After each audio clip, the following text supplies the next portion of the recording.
Magandang gabi mga kapuso. Ako po ang inyong Kuya Kim na magbibigay sa inyo ng trivia sa likod ng mga trending na balita. Naharap sa isang sticky situation ang nakilala naming mommy mula Bulacan. Ang buhok kasi ng kanyang anak nadikitan ng nilalaro niyang slime.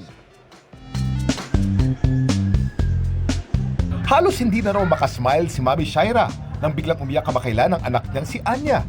Nagulat po ako. Akala ko nadulas po siya sa CR. At nang puntahan niya raw ito sa banyo, nagulat siya sa kanyang naabutan.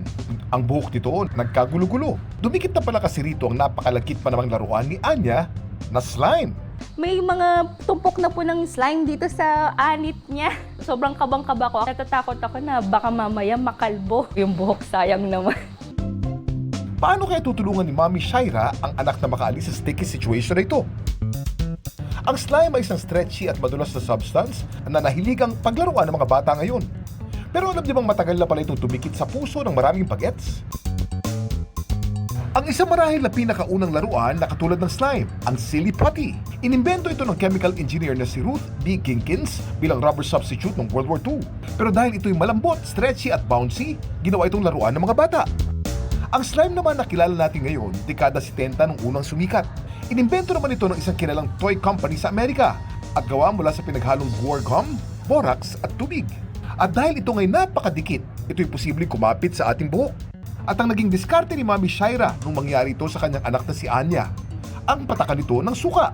Pinatak ko po siya mismo sa anit niya.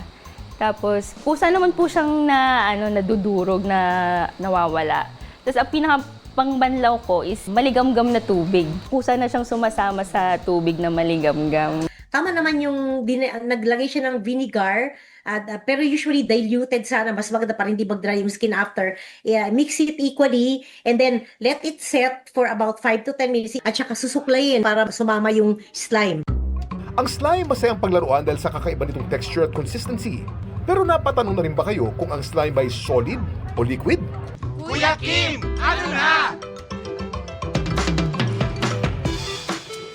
Ang slime ay pwedeng damputin na parang solid, pero tila nag-uus din ito sa ating kamay at sumusunod sa hugis ng isang container na parang liquid.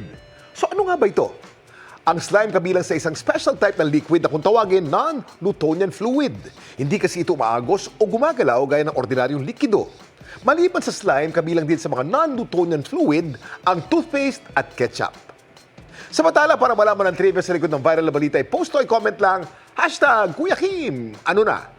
Laging tandaan, kimportante ang may alam. Ako po si Kuya Kim at sagot ko kayo, 24 oras.